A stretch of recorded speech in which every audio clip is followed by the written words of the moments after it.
only 2 teams remain in contention for a playoff spot in the IPL.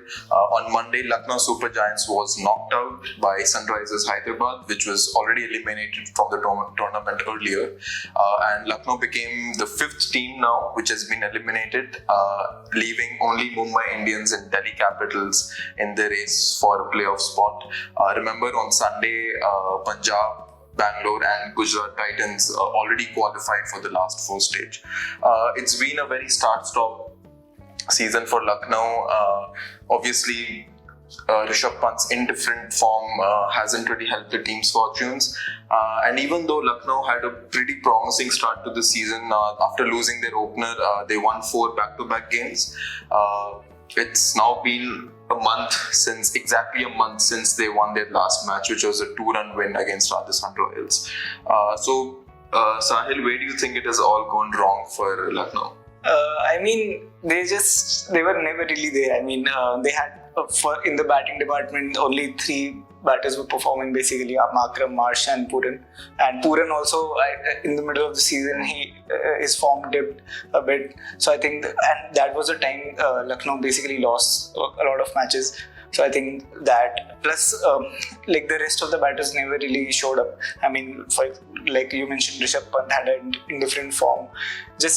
I don't even think he has scored more than 150 runs in this season. So that's a very someone who had to hold the middle order, couldn't get amongst the runs. He opened as well. He batted down the order as well. So it never really came up.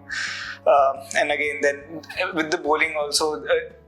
Even at the start of the tournament, they started the tournament with their bowlers having injuries, and even when they came, they were always weak on the quality. There's no doubt about how Shardul, Akashdeep and all bowl in the ODI or test match, but I think in a T20 the quality generally comes up in the long tournament. So I think the quality showed up in the later half. So I think that probably affected that. And plus, today as well, Rishabh Pant was mentioning that they were just patchy here and there, even in wins.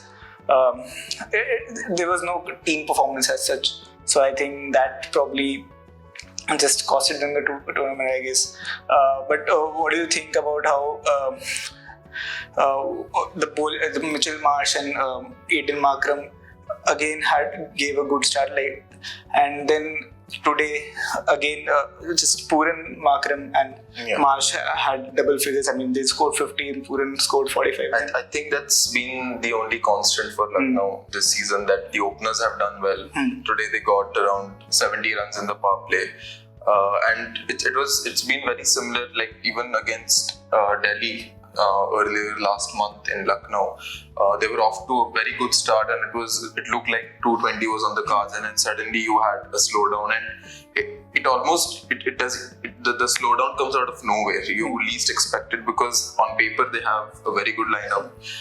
But again, I think it's a lot to do with Rishabh Pant not firing.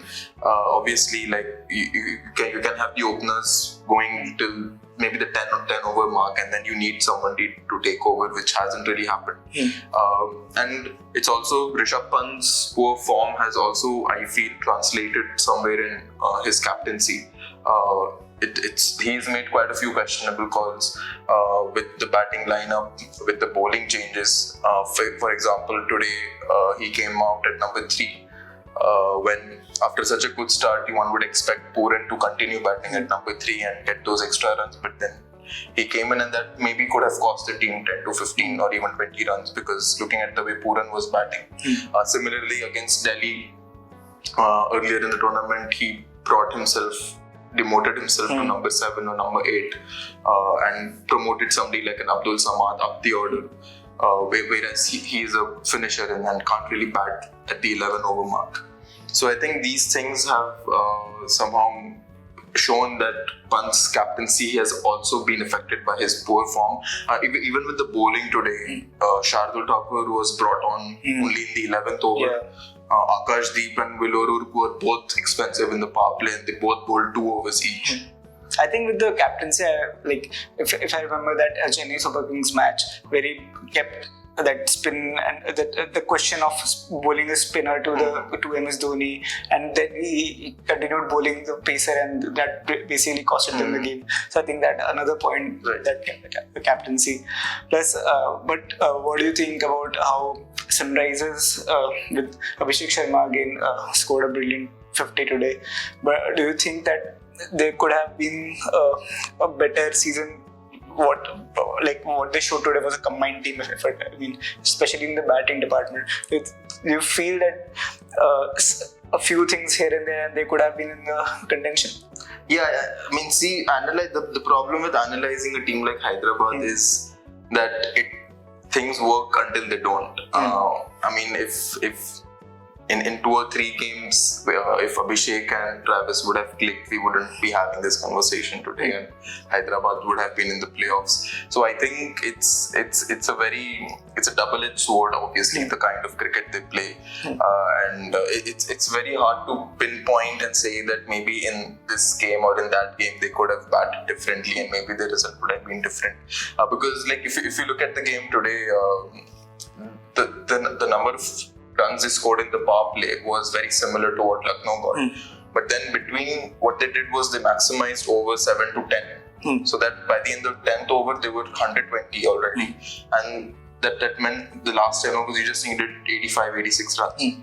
And then we saw how Henrik Larsson and Carmindo Mendes went about just taking the singles, twos, and then hitting the occasional boundary. Correct. So that is the kind of, I mean, it's very rare to see that in a 200 plus chase, a team is in the last 6-7 overs is taking singles, and that's the kind of comfort that Abhishek Sharma can bring to the team if the day he gets going. Correct. On Tuesday, Chennai Super Kings and Rajasthan Royals lock horns in Delhi.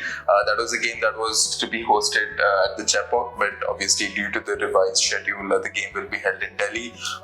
Both teams are eliminated, and they will only fight to ensure that they don't end at the bottom of the table. You can follow all our live coverage for the IPL on our website and look at our stats and news copies. And also please subscribe to our YouTube channel. Thank you.